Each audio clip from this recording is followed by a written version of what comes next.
What's going on, everybody? This is the Flight Show. We got a special guest today. Introduce yourself, bro.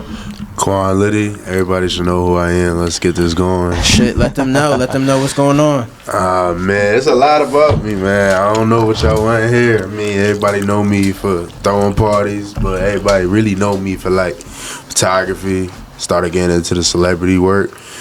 So, shit, we here. Shout out Flight Vintage. Shout out everybody in the crew. That's what's up. Appreciate y'all for having me here, I be too. seeing, no bullshit, I be seeing your, like, everybody know Quanlitty in the city. So, I gotta know, how'd you get your name Quanlitty? Like, where'd that come from? It's crazy, like, 8th grade, I got my sister, her name Anna. We call her Anna, but it was just one day we was just outside chilling, middle school, like, you know, we was just outside being kids, and then she like, yo, bro, you know, you really lit. Like, I'm gonna give you a nickname. I like, what's that is? She like, I'm gonna call you Quanlitty. I said, yo, listen, yo, and then it's crazy because it's just like I didn't really think it was gonna drag, because you know everybody got a nickname When you're younger, yeah. When you're younger, everybody give you a nickname, and then it just go back to your real name at that point. So it was like, you feel me? She was like, all right. So I dragged it in to high school, and then everybody just started calling me that, and then I just took it into my brand name, because my first brand name was Shot by QB. So I don't really tell everybody my first name, but everybody just started calling me Quan at one point. So Shot by QB was just Quan, and then my last name Brooks. So and then I was like, nah, like I'm tired of like having two different pages to post work on. Like I was just posting on my main page of just me, and then on my photography page I'll just post my photography stuff. But I decided to put both of them together so people can really understand, like, it's not just what I do behind the camera, is what I can do in front of the camera also. So it was just good to do that. Most definitely. How you get started with the photography? Like, was it photography first, or was it the parties first? Like, how did you start? They pretty much started at the same time. They both started in high school. So I want to say like freshman year. Like, I always loved telling this story. It was like freshman year. Like, I always been like an artsy person, but like I could never draw. So, like, you know, I always had the visual for it. So, you know, growing up, like, you know, like, someone give me a coloring book, like, it'll be all sloppy, but in my head, I'm thinking, like, yo, this is about to be neat as hell. Like, so, and then after the fact, like, I got to high school, my art teacher was just like, she like, Quan, you know, like, I really love your work, but, like, I just feel like you're more of, like, a visual person, and you need to get into, like, visual art.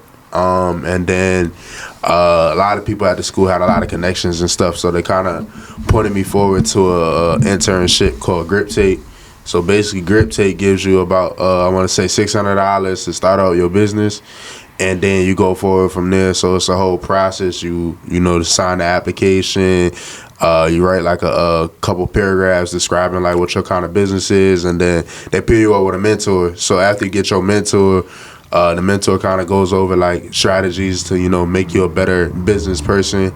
And if they do agree to assign you, they give you that quote, you know, check, direct deposit, anything. So I took that money that they gave me to buy my first camera. I really did not stop using that camera until about, I want to say about last year. Like, I just brought another camera, and I just felt like my quality had to change, because like, when you're doing photography, like, everybody has to see something different. Like, you want your brand to look different compared to everybody else's brand. Just like with this store, like, you can't go down the street and look at another vintage store like this. Like, you want to make sure that when people are buying your stuff, that it has different quality to it, because everybody is in the game for the same thing, you know, to make money, you know, feed your family. But at the same time, you want people to look at you different.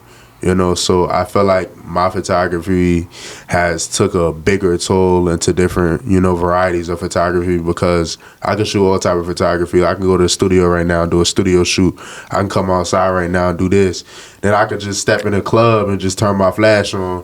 When in fact, like, a lot of people don't know how to work around, like, moving around in the club for so long, for 4 hours, bass thumping in your ear. You got almost 400 people in a small crowd, and you just see me holding my camera up like this and just taking pictures, and you feel me? So it's like a lot of people can't do certain, you know, things, but, you know, learning the steps to, you know, do different varieties of businesses, it's a real good opportunity to, you know. I respect it, because especially on the photography level, exactly like the shit you deal with, like you got to be in the party, hundreds of people, energy, got to be there for a couple amount of hours, loud music, and doing that repeatedly over a period of time. So in one party after another party after another party, and after a period of time, I can see how that shit gets tiring. But back to you were saying about connections, because I know with photography, connections is definitely one of the biggest things that kind of help you out. How do you manage that connection? 'Cause I be seeing you be with like the rappers and shit like that, the parties and shit. So talk to me like connection wise, like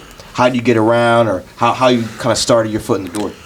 I would say connections is like the hardest thing a part of like the business lane. Like you want to get into business, it's a real hard thing to get into, cause like when you learn the connections, you really like, if you're not a social person, like it's really hard to like step out your shell.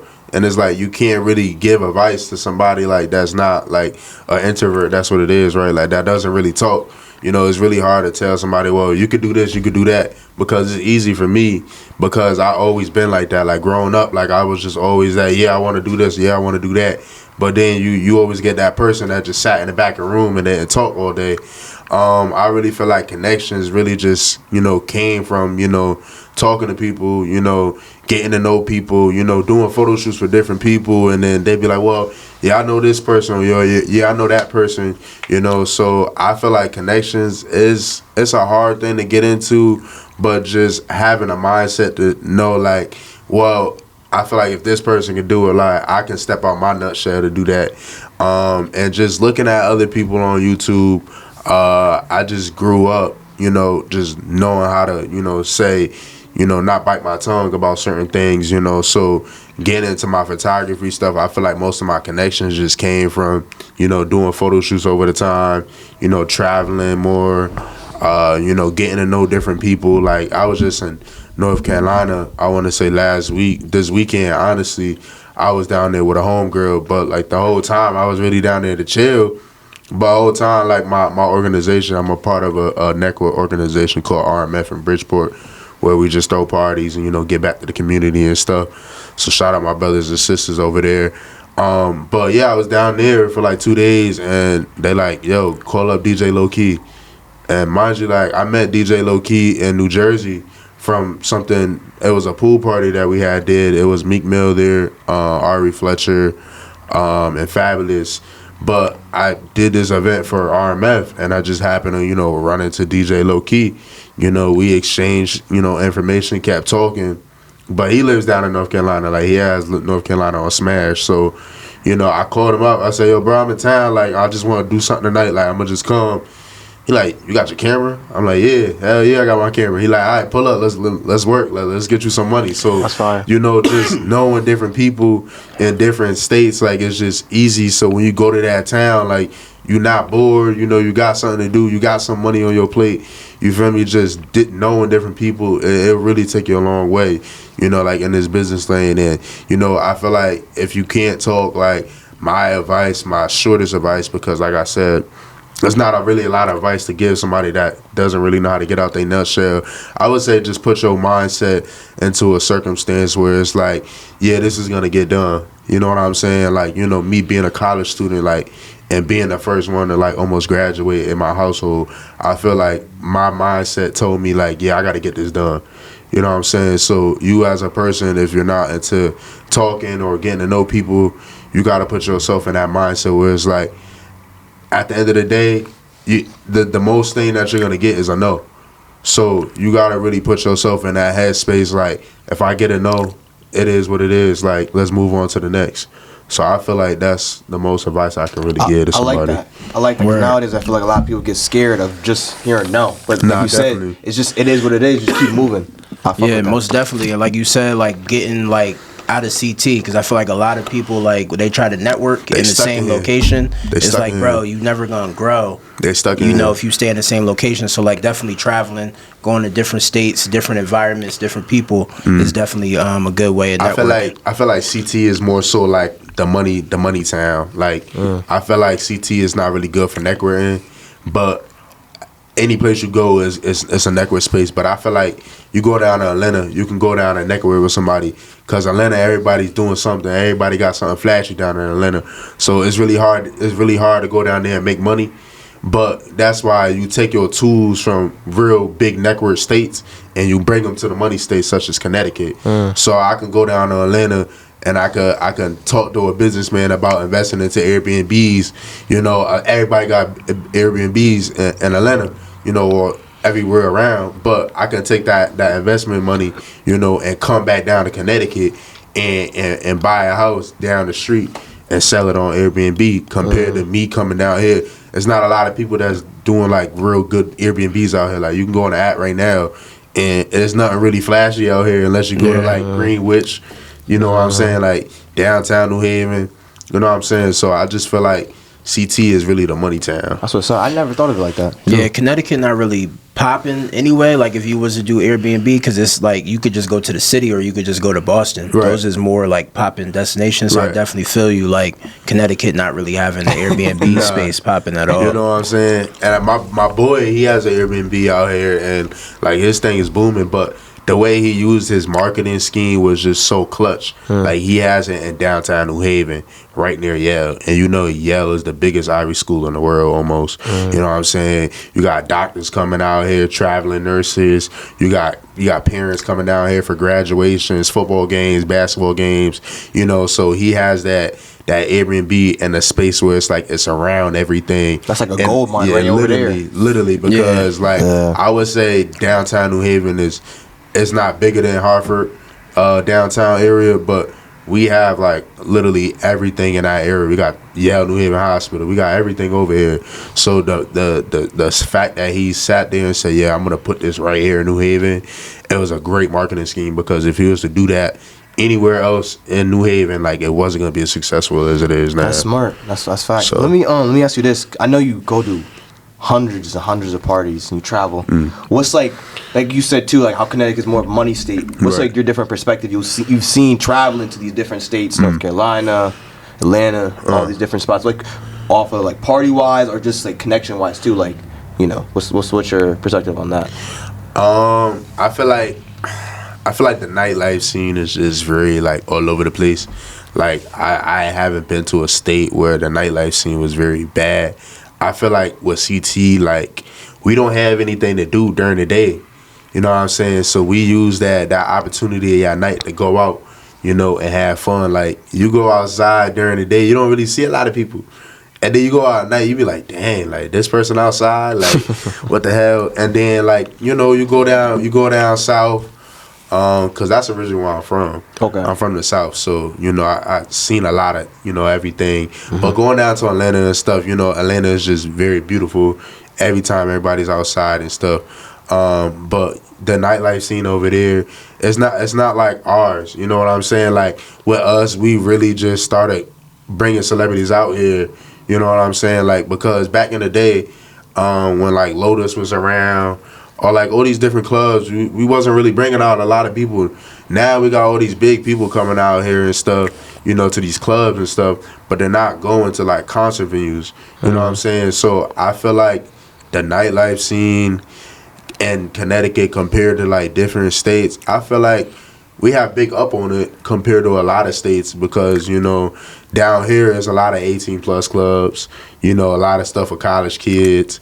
But you go down to Atlanta, most of the clubs in New York, 21 plus. 21, yeah. You know what I'm saying? So I feel like I can big up the CT when it comes down to our marketing scheme when we're having teenage parties, you know, regardless of the fact they're going to get in, 18 or not, they're going to get in regardless. So I just feel like the nightlife scene out here is pretty dope. That's what's up. Yeah, nah, most definitely. And then like you were saying, like with the artists coming in, it makes sense, because like when I first moved here in 09, like the club scene was really like trash. Like one of the most popping clubs was right there, Point After. Right. That used to, like, Jewels came through there, like a couple people came through there, but French, but it wasn't really like popping like how it is now, where you getting more people.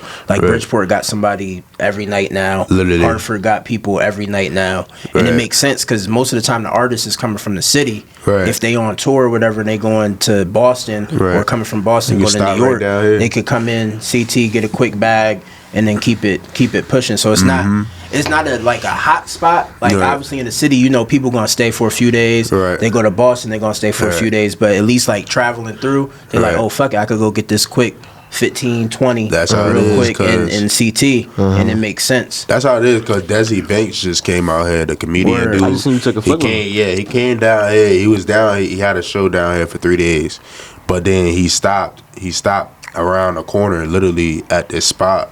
Literally, like the place wasn't promoting him, nothing. I know he charged them about $6,000 to get in there, and mind you, he got 3 sold out shows already. He like, all right, I'm gonna just pick up another bag to do a little walkthrough. That's a quick 6 bands literally. Like that too. So like when I say he walked out of CT that weekend with about probably 20 plus bands, literally just being funny, and then just walking in the club full of like 40 people, because nobody really promoted that night, so it was really slow. But it was about like 40 people in the spot. But you know, what can you do? You know what I'm saying? But I also feel like the nightlife scene is just, I feel like it's very bougie.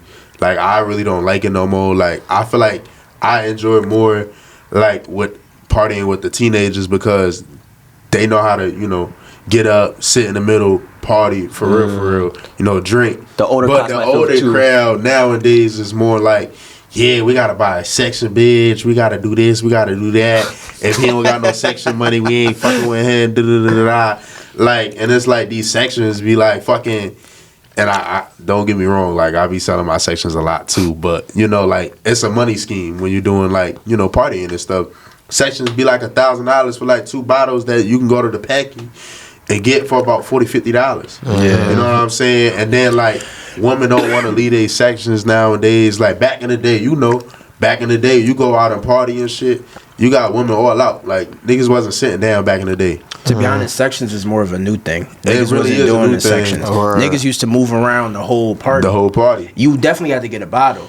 Literally. Like the bottle, everybody was always copping bottles, but sections is more like y'all generation. Like niggas was getting sections, but it was more like if like a rapper was there. So like if Future was there, like I gotta get a section so this nigga see me type shit. It wasn't like how like on an average Friday, like why is you getting a section in New Haven? Like just get your bottle and just chill. Spending money on unnecessarily stuff, and like I just hate it because like a woman felt like that they entitled. And don't get me wrong, like I love women, but some women, like when they step in the nightlife scene, they tend to be more bougie, because it's like, well, if this nigga don't got this, if this nigga don't got that, or if I gotta pay to get in the club, I ain't going. Like I just feel like the nightlife scene, like it's slowly branching out, but it's slowly closing in, because at the end of the day, like it wasn't like this back in the day. That's true too. I never thought of it like that. Like the young, like teenagers will party more, dance, everything. What college kids you know out here really buying sections like that at a party?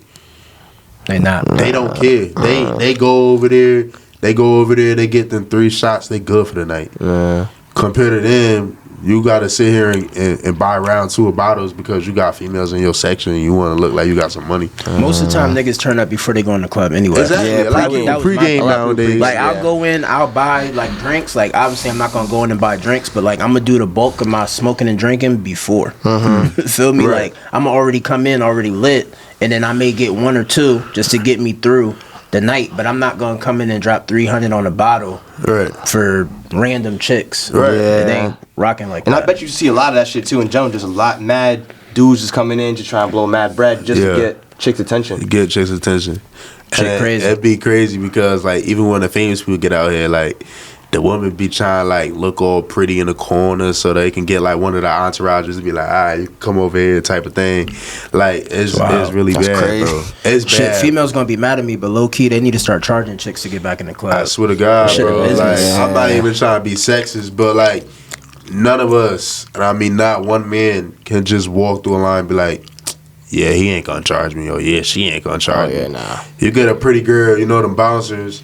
Yeah, shawty, come on. But let me get your number too while I'm at it. Like, you know, like that's just how it is nowadays. Like, women don't have to pay for a lot of things. See, the thing is too, the marketing shit behind that though is smart behind them. Even though it's stupid, the bouncers gonna let the chicks come in because they know more chicks equals more niggas. Exactly. So, well, it ain't a party without the chicks anyway, though. Exactly. So it's the thing. It's like you're not gonna go turn up with a ton of niggas anyway. Nah, so. literally. But at the same time, I also feel like just because you look good, that don't mean that you you're got the privilege to, you know, come in the spot for free. Mm-hmm. You know what I'm saying? Because me at my parties, bro, like, you know, like, not to be rude, but, like, I don't care if you were 11. Like, you still paying to get in my spot. Point blank, period. It's just more so because at the end of the day, how I treat my guys or how I treat my women, I want to treat everybody fairly. Like, I don't want you to just, I don't want to be that type of person where I get a text like, yeah, shawty just walked right past your line and walked inside. When I do parties, I tell my security, like, don't let nobody in for free. Like, even my partners nowadays, like, I started to tell them, like, they got to pay to get in. Because at the end of the day, like, when I come to your store, you knew me for a while, like, I don't ask for no discount. You feel what I'm saying? Because at the end of the day, everybody got to eat. Yeah, you know, definitely. Because when you go to another spot, you don't know this dude from a can of paint. You ain't gonna be like, yeah, bro, like, I just met you first time, come, let me get a discount. It don't work like that. You know what I'm saying? Like, everybody, like, with clothing brands nowadays, they want a discount. But you go to that Nike outlet, you're gonna spend $90+ on a tech. You feel what I'm saying? So how I think about things is I want to treat everybody with respect, because if you really love me or you really rock with me, you don't mind spending $10-15 to get in. Yeah. I'll get you a drink. Don't get me wrong. I'll buy you a drink. But you still paying to get in the spot. And $10-15 ain't shit at compared all, to like now other in this nightlife areas thing, and shit. Now in this nightlife thing, everybody feel like $10-15 is a lot to come out here and party. That's wild. But motherfuckers can go down to Atlanta, Miami, niggas go down to Texas, niggas go down to Las Vegas, spend almost $60-$70 to come down here and get in the club. That's even wild. In DC, like when me and Amber we used to go to Howard Homecoming every year. Bro, it's $80 a night, and it's a dress code. Nah, that's crazy. It's $8. So this how it be down there. I know it's probably the same in like Atlanta, New York, like more of the poppin' cities. But like, bro, it'll be $80 to get in with the dress code. So that's hard bottoms, and you gotta wear a polo at least. You can wear jeans or whatever. Nah, dead ass. Like, it's $80 to get in. Be like that out here but too. Whole time they'll get you like the security. You know they gotta make their little bread. They be like, yo, give me an extra dub. You could come in with your sneakers. Give me an extra dub. You can come in with your hat. That's how it be. Even with the ID, it's more so like with the IDs out here now. Like if you don't got your ID, they gonna hit you 20. They gonna hit you 30. You feel what I'm saying? Like that's just how it is. Like and like I said, everybody gotta make their money. Yeah, and that's what you said though. All that shit falls under like support your local business, right? Like your family business, because like you said, nowadays people they ask you a discount if they know you, but they'd rather go to Valencia or anywhere else. They don't ask nobody for discounts at all, bro. So it's like support. It's like you said, $15, $10 is not a lot. You can buy that shit on food. That's what I'm saying. So it's like that's what I'm saying. Can you go to any commercial store, supermarket, and ask for a discount? No. Well, no. So you shouldn't be able to go anywhere ask for a discount. I know you get that shit a lot people, too. Like people come in, people come in here all the time, and nobody really comes in and asks for a discount. Like if I see you 2, 3, 4 times, I'll just show love. Let you show love to them versus like somebody asking you. Because as soon as they ask you, it's like, damn, bro, like you ain't even give me an opportunity to show you love. But that's how I do it. Because you already asking for a handout. That's how I do it. Because even when I throw my parties, like. On a note, like I could really charge you $20 to get in, but I give you time to get there, get settled. I'll start you at $10-15. But you got a long line like this. Like at this point, everybody gotta wait. So now, like I gotta charge everybody the same amount. Like I can't be unfair. Like cause then I'm getting texts looking crazy, or I'm getting calls like, "Yo, you let in, and you ain't let me in." Like. You know what I'm saying? Back in my tricking days, like I'll be getting texts from like my old shorties and be like, "Well, you let her in, you ain't let me in. We good." And I'm like, "Okay." That shit crazy because people going out wanting to party and drink, bro, and don't got a dub. Yeah, that shit wild. It's crazy. That shit it's wild. Crazy. That's like going. That's the same thing. Like coming in here. Like if you come in, not even just in here, shopping in general. Why are you shopping, bro, if you don't have no bread? Yeah, bro. That don't make no sense, like, I ain't never window shop, bro, even growing up. Like, even when I didn't have it, like, I ain't never if you don't got it. I ain't never just take the time out my day to hop on the city bus and go look. Bro, how many times I told you, like, just chilling with me and my boys, like, my boy used to go to WestCon, so we used to hit Woodbury Commons, like, all the time. Niggas would hit me, like, yo, we going to Woodbury Commons this weekend. I'm like, I don't got it. Right. I ain't even That's going. it. I'm not even going to roll. Waste your time. Like, it's simple. There's Like, no I'm not going to point. roll with you and y'all niggas breaking bread. Right. And I'm just kind of walking around. That shit corny. Right. Nowadays, mad people be doing that shit. That Hell shit blows yeah. me. Yeah, bro. Like I'm not walking in no store if I don't got no money on me. I'm not even Like going to literally, go. I'm not. I'm not even going I'm to go, not. bro. That shit wild. Like if we in the car already and we already just went bowling and I know I'm on a budget and you try to double back to the mall or something, take me home. Take me home. Explain the photography aspect for me. So how does the bread work for that shit? Cause I know isn't that shit kind of like freelanced, kind of. So like, would you like go to a club, take couple shots of some people, and would you like dish it to the club and they pay you bread, or is it like more just like networking type shit? Well, truth be told, and I tell people all this all the time, when you first start your business out, start out free. Start out free. Get your name out the door. Sometimes you gotta spend money to make money. My mama always told me that all the time. You gotta spend money to make money. Either start out free or start out very discounted. I start out with $50 shoots. Now I'm charging $250 an hour. So that didn't just come overnight. I've been doing this for like almost 7 years now. So like I just upped my price recently. So more so like with the clubs, if it's continuous, I'll write out a contract so I know I'm getting this, I'm getting that. If I don't fully know you, I'm charging you a deposit. If I've been working with you consistently, I know you're gonna pay me. I don't need a deposit. You feel me? So I get clients in my DMs every day asking, how much do you charge? I tell them deposit fee, and that's it. Don't go nowhere. If you're doing a business that involves you moving around, don't go nowhere without a deposit. Cause back in the day, like I was young, I was charging $100 when I first started doing like little clubs or little like lounges and stuff. I go in there without a deposit, and it was just that one night. Shawty was talking about like I don't even got no money like that. Like I ain't get that much money, and I'm like I ain't going nowhere till I get my bread. But at the same time, in the back of my head, I'm like, yeah, I gotta start charging deposits because at the end of the day, I know you're gonna pay me if you come out your pocket for a deposit. Because it's just no way, regardless of the fact, you still not gonna get anything done till I see all my money. I don't care if it's $1. At the end of the day, like You paying something. Like even when you go in these stores, if you $3 short, they ain't digging in their drawer and having short change. You know what I'm saying? So mainly with all the clubs, I would charge a deposit fee, get my money at the end of the night. Sometimes like it'll come days, sometimes it'll come weeks, sometimes it'll come months. Like I did a fashion show before Christmas for my school. It was a little something, so I had to sign a W-9 for them.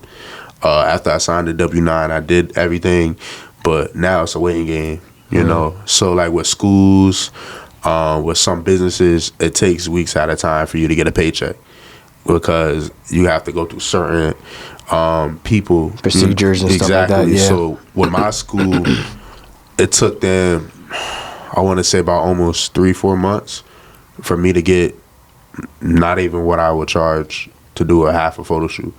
At the time it was like, okay, yeah, like going to Miami in March. I know it's gonna come on time, so let me just do this. I don't got nothing else to do. I don't got a booking today. Like, hey, let me just slap this out the way. The money gonna come. You know what I'm saying? Like, I get booked up every day, so like it wasn't like I was really tripping on it. But it was to a point in time where it was like I was calling them. I'm like, yeah, like what's going on? Like, there was more so like, yeah, we messed up the W-9. Da da da da. I'm like, you guys got about almost 2 weeks, and I'm taking you out of small claims court.